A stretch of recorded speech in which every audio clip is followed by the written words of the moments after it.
My name is Jenna Parker, and a few hours before my world flipped upside down, I still believed my parents' little house in Phoenix was waiting for me, exactly where I'd left it.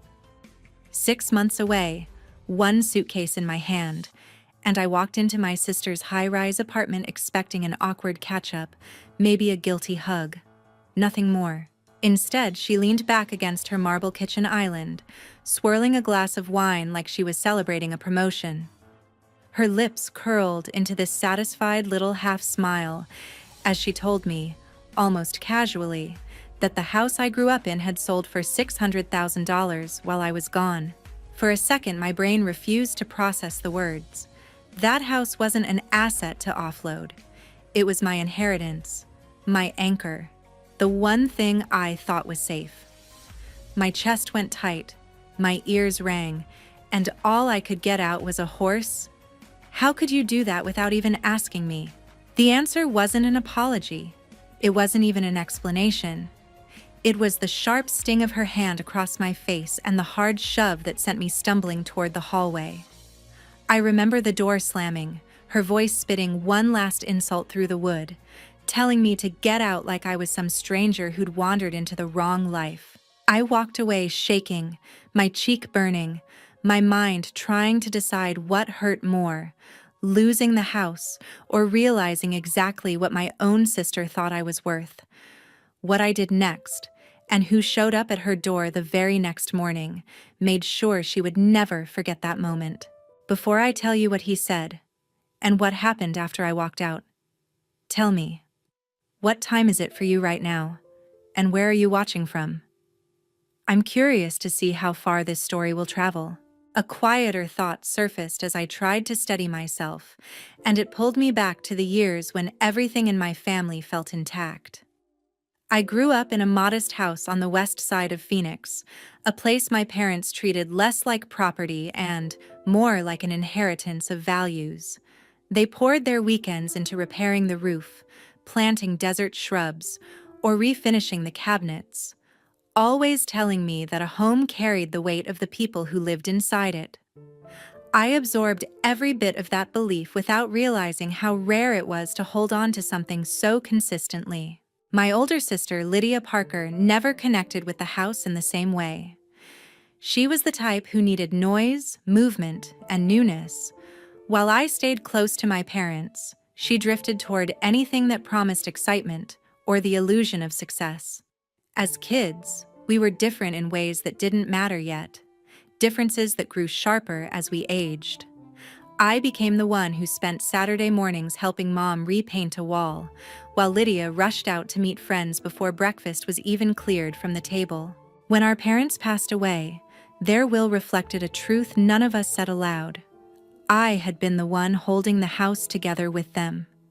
Lydia received money they had saved specifically for her, which she accepted with the same bright enthusiasm she brought to most things. I received the house, and although it was the more sentimental asset, it came with responsibilities I didn't resent. I saw it the way my parents had taught me to, something to maintain and protect, not liquidate for convenience. For a while, managing the house grounded me. I worked long shifts, but coming home to a space shaped by my family gave me clarity. Phoenix could be relentless with its heat and noise, yet inside those walls I felt a kind of calm I didn't find anywhere else. Lydia, meanwhile, kept bouncing between jobs she couldn't stand and goals that shifted every few months. Whenever she visited, she complained about the creaking floors or outdated fixtures, insisting I should upgrade everything or just sell it and start fresh. I always brushed those comments aside, not realizing how deeply they hinted at something unsettled inside her. Months before I left for Seattle, my supervisor offered me a temporary assignment that would advance my career if I accepted. I hesitated. The timing felt wrong, and the thought of leaving the house for half a year made me uneasy. But Mom's voice stayed with me, her belief that stepping forward never meant abandoning where you came from. I eventually agreed, telling myself that the house would be fine with the precautions I planned to take. Preparing for that trip consumed several weeks. I arranged for the utilities to continue automatically, installed updated security cameras that stored everything in a cloud account only I could access, and locked away documents in a cabinet that hadn't been opened since our parents' final year. I even walked through each room before leaving, making sure lights were off, blinds closed, and everything sat exactly as I wanted to find it again. The one thing I didn't question was the spare key Lydia still had from years earlier. She'd used it occasionally to drop something off or check on the house when I worked long shifts. I told myself it wasn't an issue. I chose to believe she saw the house as I did, as something worth preserving, even if she didn't always understand why I held it so tightly. It never crossed my mind that familiarity with those keys or with pieces of my personal information could be misused. Trust tends to blind you in small, quiet ways long before you notice anything is off. In the final week before my departure, Lydia showed up unannounced. She claimed she wanted to clear the air, though nothing had been particularly tense between us. She wandered through the house slowly, running her hand along the banister, looking at the ceiling as if checking for cracks. When she asked again why I insisted on keeping a place that barely reflected who I was becoming, I laughed it off, assuming she was joking. I didn't realize she was studying the space with a different intention, one she never shared, and one I didn't imagine even in my worst guesses. Once I arrived in Seattle, my days filled quickly. I adapted to the cooler air, the unfamiliar pace, and the responsibility of a new role. I thought about the house often, but always with comfort, never suspicion. Every so often, I opened the camera app to glance at the entryway or living room. The still frames were ordinary. No movement, nothing out of place, nothing to warn me about the months ahead. Looking back now, what unsettles me most isn't the deception itself, but how naturally I trusted the people closest to me. I believed stability inside a family was something permanent, not something that could be rearranged quietly behind closed doors. The distance between Phoenix and Seattle gave Lydia room to make choices I would have never predicted. Choices that unraveled everything I assumed was safe. When my assignment eventually neared its end, I imagined returning to the same house I had left, the one shaped by my parents' hands, preserved by my routines, and protected by the systems I had put in place. I had no reason to expect otherwise. The idea that anything had changed never even entered my mind. A steady breath helped clear my thoughts as I turned onto my street, expecting the familiar quiet of the neighborhood I had missed for months. The Arizona sun pressed down on the pavement, and for a moment I imagined stepping into my house exactly as I had left it, dusty from disuse, but untouched, waiting. That hope carried me until I reached the driveway and noticed changes that didn't belong to me. The shrubs had been trimmed differently, the porch light had been replaced, and a new welcome mat sat where my old one should have been. It was subtle, but nothing subtle ever happened on that property unless I arranged it myself. I pulled my suitcase closer, trying to reason through what I was seeing. Maybe someone I knew had stopped by to help with upkeep. Maybe a neighbor had stepped in, though none of them would have dared cross boundaries without telling me first. The sensation growing in my chest told me something was off long before I knocked on the front door. It opened before I even touched it. A woman I had never seen stood inside the frame, holding a toddler on her hip. Behind her, the living room was filled with furniture that didn't belong to my family. Bright toys scattered across the floor, a couch pushed against the wall where my parents used to hang framed photographs, and a bookshelf packed with children's books sat beside a TV I didn't recognize. For a second, my body refused to move.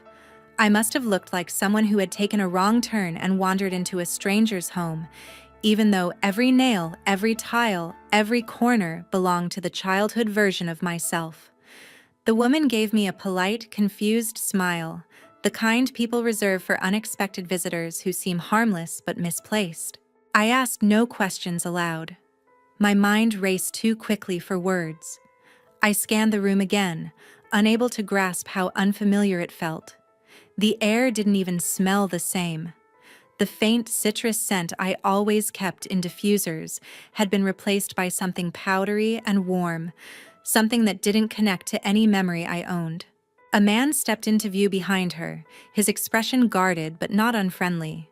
He carried a box labeled with a moving company's name, and he set it down near a hallway I used to run through as a kid. I felt an ache I couldn't explain. Not anger, not fear, just a deep rupture, as if a seam inside me had been torn open without warning. I forced myself to look away from the furniture and toward the details that mattered. A stack of folders sat on the coffee table, the kind used during closing processes for real estate transactions. Their edges were crisp, organized, freshly handled. Nothing in that stack was mine. I recognized no handwriting. Yet something about the weight of those documents radiated a finality that made my pulse quicken. I stepped back outside, needing air, space, anything to understand the situation without collapsing into it. My eyes drifted to the curb, where a moving truck idled with its back doors open. Inside were more boxes, labeled with children's names I didn't know. A stroller leaned against the wheel, already dusty from the road. This wasn't a temporary visit. These people had settled in. They weren't confused, displaced, or waiting for permission. They believed this was their home.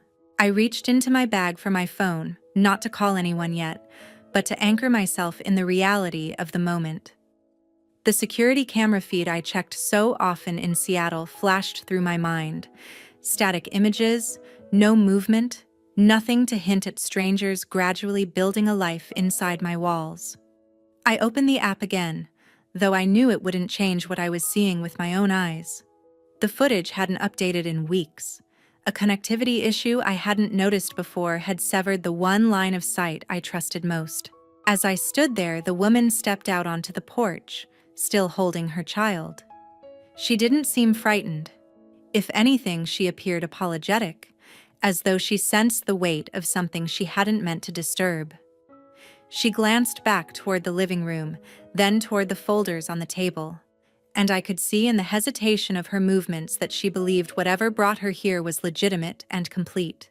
A long, quiet realization settled in my chest.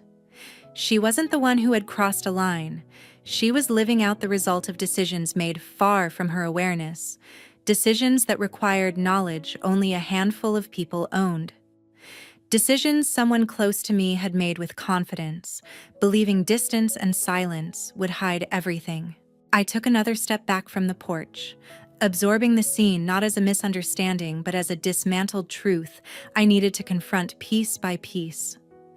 The house I thought I was returning to had already shifted into someone else's story, and I had been replaced without a single warning. It was a fracture I couldn't repair in the doorway. I needed clarity, documents, and a full picture of whatever had taken root during my absence.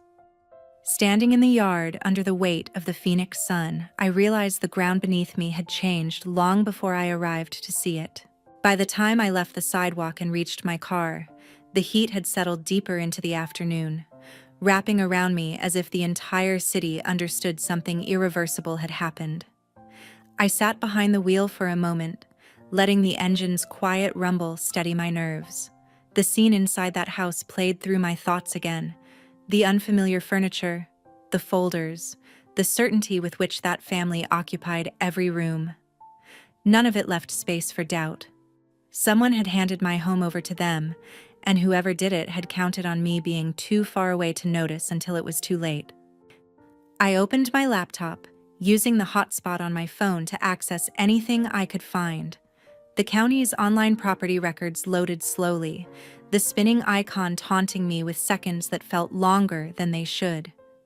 When the page finally appeared, the transfer details stared back with cold precision. A sale price of $600,000, a signing date that landed squarely during my assignment in Seattle, and worst of all, a signature displayed beside my printed name, fully accepted, fully processed, fully legal on paper. The shape of the signature was nearly right. Someone had copied the slant, the spacing, even the awkward curl of the Y at the end. But the pressure strokes were wrong, too smooth, too controlled. I had never signed a deed in my life, and even if I had, I wouldn't have done it from another state without speaking to anyone. The reality sat like a stone in my stomach. Whoever forged that signature had confidence, enough to submit it to a title company, enough to work with an agent, enough to close a sale without hesitation. I saved the document, downloaded every file available, and copied each detail twice. Evidence wasn't something I could afford to mishandle. My hands stayed surprisingly steady despite the churn in my chest. Years of project work had trained me to sort information before letting emotion take over, and that discipline guided me now. Owen Hart came to mind next. He had been a family friend long before he became an attorney, someone who offered advice without judgment and handled every legal question with calm practicality. I didn't call him immediately. Instead, I took several minutes reviewing the property transfer again, studying each electronic timestamp and notarization stamp. The notary seal looked real. The filings had passed through the county office without issue. Nothing suggested hesitation from anyone involved. The only false element in the entire sequence was me, my absence, my forged consent, my unknowing role in a transaction I never agreed to. When I finally dialed Owen, I kept my voice level. He answered with his usual steady tone, but when I told him I needed help, it sharpened into focus. I didn't describe the shock, the unfamiliar faces, or the emotional rupture from seeing strangers in my childhood home. I stayed with the facts: a recorded sale under my name, a signature that wasn't mine, a timeline that aligned with my time away, and the appearance of a fully settled family inside the property. He listened without interrupting, and I could almost picture him jotting down notes the way he always did. He asked for scans of everything I had, so I sent them immediately. While the files transferred, I leaned back in the seat and stared through the windshield at the quiet street. Nothing outside reflected what was unraveling behind closed doors and official records. Kids played 3 houses down. A neighbor watered plants. A delivery van rolled past without slowing. My life had shifted into a new trajectory, while the world around me kept following its predictable rhythm. Owen called back quicker than I expected. His voice held the calm of someone who had seen enough legal chaos to recognize the contours of fraud the moment they appeared. He confirmed what I already suspected, but hadn't allowed myself to articulate clearly.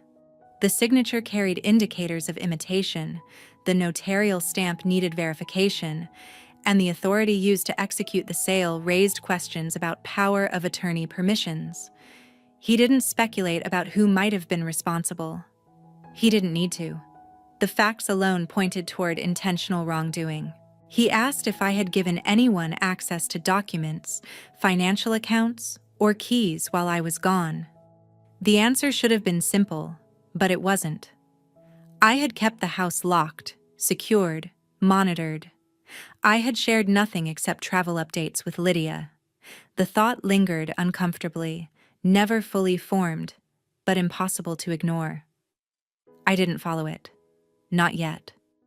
Owen said the first step was pulling the full closing package: the notarized deed, seller's affidavit, proof of identification, wire confirmations, and any written authorization supposedly provided by me.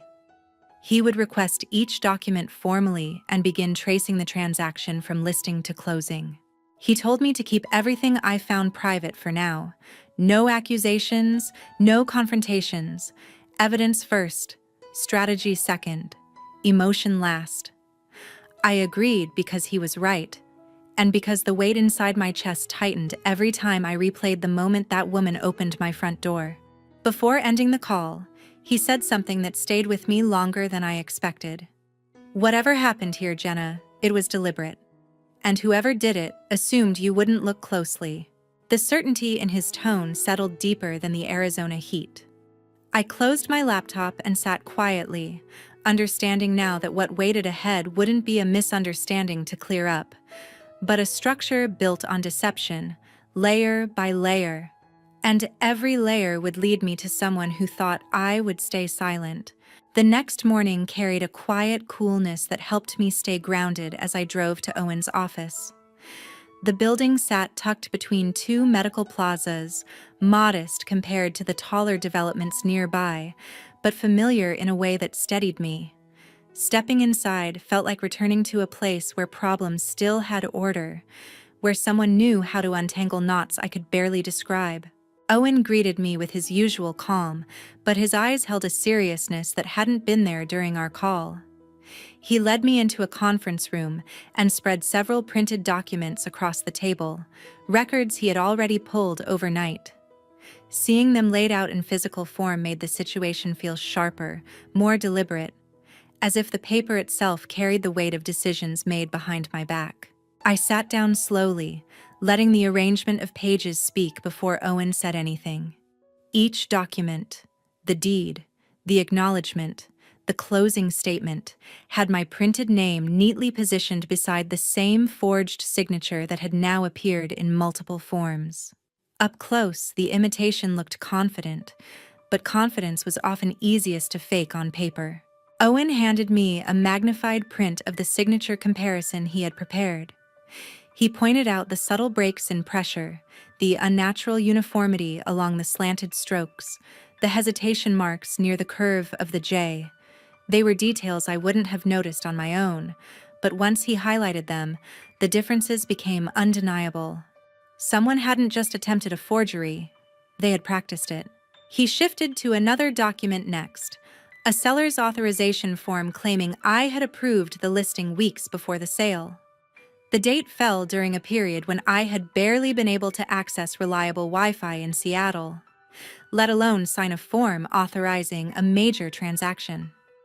The scanned identification attached to the file looked like my driver's license, but the resolution was degraded in a way that obscured the security features. He marked it with a yellow tab, indicating another element requiring verification.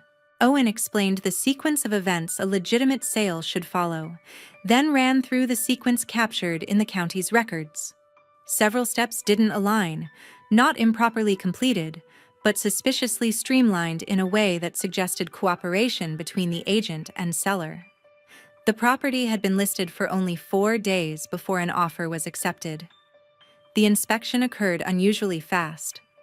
The closing was executed within a week, leaving almost no room for delays. Real estate transactions rarely moved that quickly unless someone pushed them aggressively.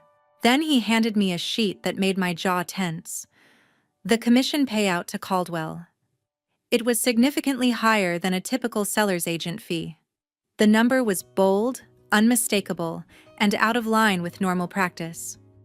Owen didn't have to explain why it mattered.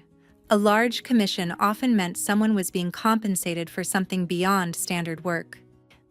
He continued walking through each document, the wire instructions directing the buyer's payment, the transfer confirmation showing funds landing in an account under Lydia's name, the notarization page with signatures that didn't belong in the same ink family. Every piece added weight to a reality I had hoped would feel less intentional up close. Instead, each detail deepened the clarity of the truth. I asked Owen how someone could move money that quickly. He showed me a printed timeline of the account activity he had accessed through legal channels. The deposit appeared, then dispersed in several transfers across accounts linked to Lydia within a short span. It looked organized, not frantic, not impulsive. She had planned it. The realization tightened something inside my chest that I didn't attempt to soften. He laid out the next steps with methodical precision. We would need statements from the notary, transaction logs from Caldwell's brokerage, and a copy of the original listing agreement. He had already requested most of them. He also wanted me to gather any communication I had exchanged with Lydia during my assignment, especially anything referencing the house. Even messages that seemed harmless could help build a timeline showing she concealed the truth deliberately. After reviewing the documents again, Owen asked if I felt ready to pursue this fully. Not emotionally, legally. This was the point where cases stopped being misunderstandings and became structured claims. I took a breath before answering. The shift had already happened inside me long before this meeting. Seeing the documents confirmed it. There was no room left for uncertainty. Owen then handed me a small list of tasks. I needed to retrieve bank statements from the months before my assignment, secure my identification documents, and change passwords for every account that tied back to personal records. He suggested storing important files offline for now. Whoever forged my signature had enough information to imitate me once. We couldn't assume they wouldn't try again. Before leaving, I looked once more at the forged signature on the deed. A simple curve of ink, confident in appearance but hollow underneath. Someone believed that marking my name without my presence would be enough to erase me from my own home. The audacity of that assumption settled deeper than anger. It left a quiet determination in its wake.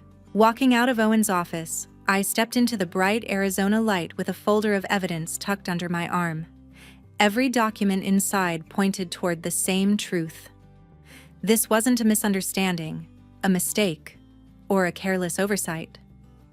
It was an engineered act carried out by someone who believed distance meant helplessness. They were wrong. By the time I left Owen's office, the sun had shifted into the late afternoon angle that pressed long shadows across the parking lot. I sat in my car for a few seconds, letting the noise of everything settle, then started the engine with a quiet resolve. Evidence on paper told one story, but I wanted to understand what the people inside my house had been told. Their presence felt too settled, too confident, and understanding their side of the transaction could give me another piece of the timeline Owen needed. I drove back toward my neighborhood, keeping my speed measured, the familiar streets passing in a blur of muted color. When I reached the block, the moving truck from the day before was gone, replaced by two compact cars parked neatly in the driveway I once used every morning. The porch light glowed faintly even though daylight remained, another unfamiliar detail layered on top of changes I hadn't asked for. I approached the house quietly. I didn't step onto the porch or attempt contact. Owen had warned me not to initiate anything that could be interpreted as interference. Instead, I observed from the sidewalk where I could see through the open blinds into the living room. The family moved with a normal rhythm, organizing shelves, folding small clothes, unpacking more boxes. Nothing about them suggested awareness of wrongdoing. Their expressions carried the easy focus of people building a home, not people hiding a secret. I took mental notes of the items they were unpacking, the timeline implied by their progress, and the details that indicated how long they believed they would stay. All of it reinforced a truth I had already accepted. They had purchased the property in good faith. They weren't the enemy. They were another layer in the fallout of someone else's actions, and there was no sense resenting them for occupying a space they thought was legally theirs. I stepped back toward the street and returned to my car, careful not to linger long enough to draw attention. Owen had asked for anything that clarified the buyer's understanding of the sale, and though I couldn't speak to them directly yet, I now had a clearer sense of their role. They weren't hiding anything. They were settling into a life they believed they had paid for. My next stop was Caldwell Realty. The office sat in a commercial complex about 15 minutes away, wedged between a dental practice and a small cafe. The glass-fronted building displayed listing photos in neat rows, each framed with cheerful captions about price reductions and new opportunities. It looked exactly like any other brokerage, which only made the undercurrent of manipulation harder to ignore. I entered the building without hesitation. The receptionist greeted me warmly, unaware of the reason for my visit, and offered a brochure about market trends. I accepted it, though the glossy pages told me nothing I needed to know. The waiting area held a clear view of several desks beyond a frosted half partition. I scanned the nameplates until I located Caldwell's. His desk told a story long before he did. The stacks of papers were arranged too neatly for someone who processed multiple transactions a week. The framed certificates on the wall hung perfectly aligned, but the edges of their frames showed slight discoloration from recent repositioning. A locked drawer beneath the monitor had a keyhole polished from frequent use. Nothing about the station felt organic. It felt curated. I didn't need access to his files. Owen would secure those through formal channels. What I needed was context. How often Caldwell closed deals quickly, whether others in the office interacted with him regularly, whether any staff hesitated when hearing his name. As I observed quietly from the waiting area, an agent passed by and mentioned his absence today, noting he had a few things to straighten out. Her tone carried mild irritation, as though he frequently left others to manage loose ends. I stayed only long enough to gather impressions without raising suspicion. As I walked out, I caught a reflection of the office in the glass door. A calm, professional workspace that masked deeper fractures beneath the surface. Whatever Caldwell had orchestrated, he had done it with practiced subtlety. My final stop was the house again, though from a different angle this time. I parked farther down the street and opened my laptop. I attempted to access the security system, not expecting much after the earlier connectivity failures, but needing to document the malfunction for Owen. The feed remained frozen on a timestamp from weeks ago.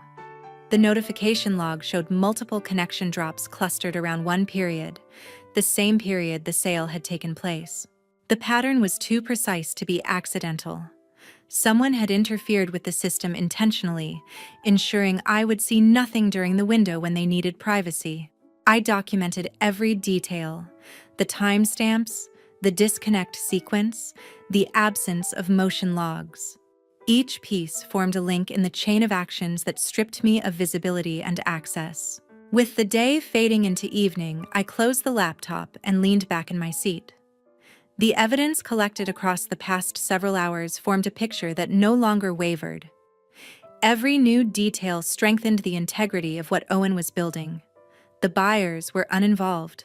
The brokerage had irregularities surrounding Caldwell's actions, and the timeline of system failures aligned with the unauthorized sale. The more I uncovered, the clearer the truth became.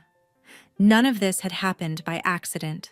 It was constructed step by step, carried out by someone who assumed distance and silence would shield them from consequence. The next morning arrived with a muted stillness that made everything feel sharper, as if the air itself anticipated what was coming. I drove to Owen's office early, giving myself time to settle before anything unfolded.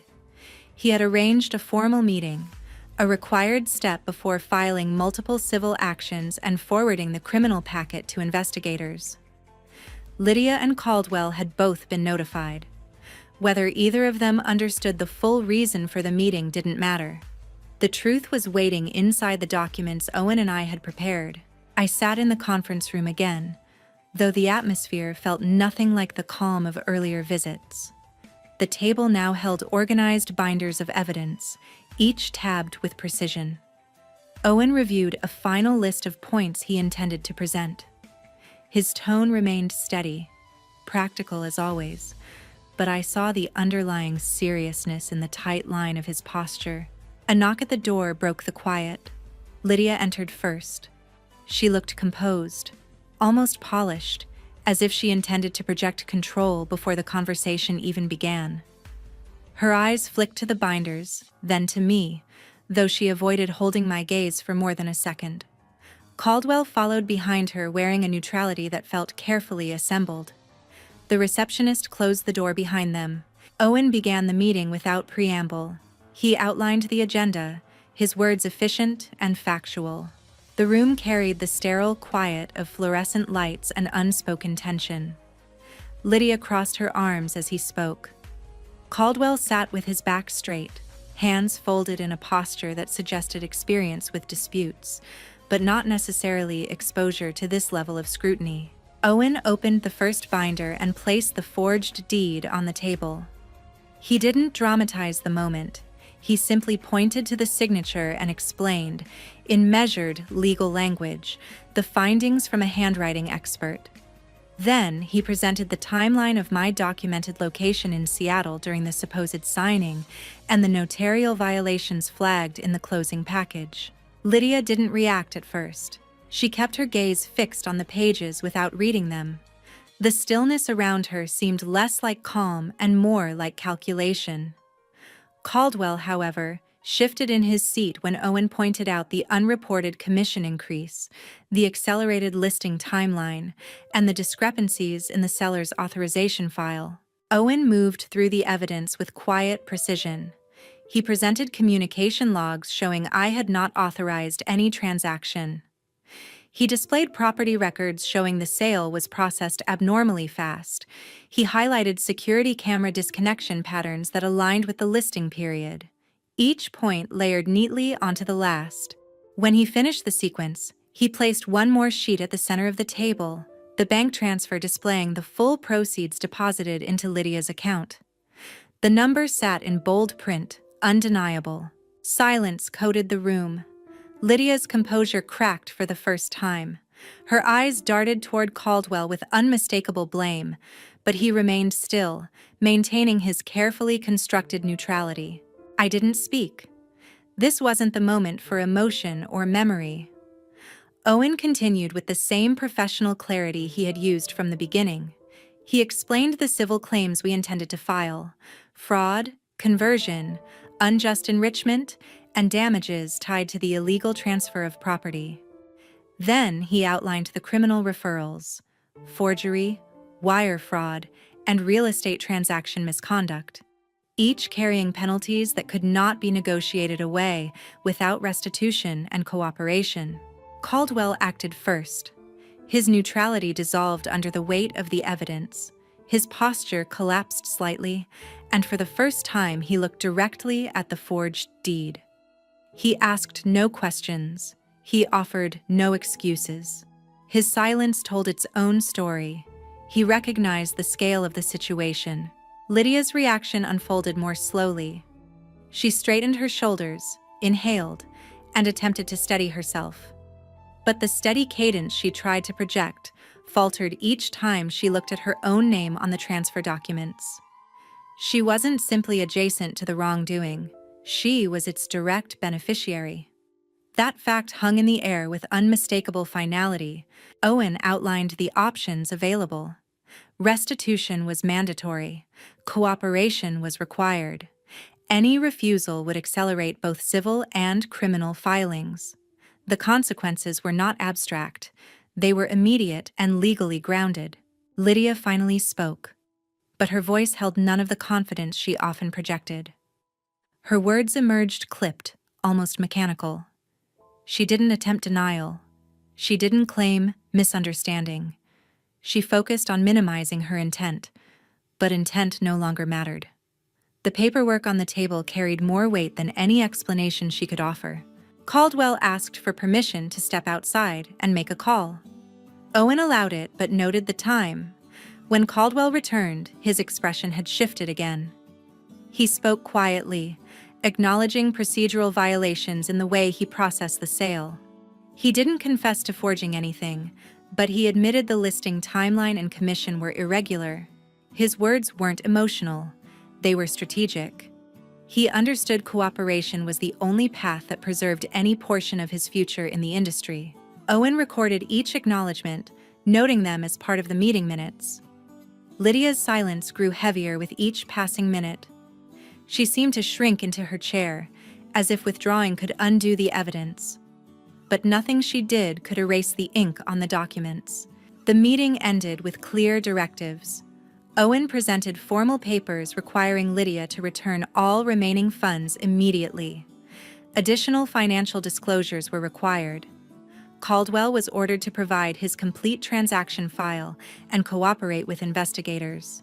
Failure from either party would trigger immediate legal action. As Lydia gathered her belongings, she avoided looking at me. Not out of shame, out of something more brittle, something like disbelief that the situation had progressed into a realm she could no longer control. She left the room first. Caldwell followed after a quiet nod to Owen. When the door closed, the quiet returned, but it felt different now, less suffocating, more resolved. Owen gathered the binders with practiced movements. Every step had followed the legal structure precisely. Nothing had been rushed, nothing exaggerated. The meeting had simply brought the truth into a room where it could no longer be manipulated. As I stepped outside into the sunlight, the clarity of the outcome settled deeply. Lydia's choices had crossed a boundary that couldn't be reversed. There was no path back to what our relationship once was. Not after this. Not ever. The process would continue.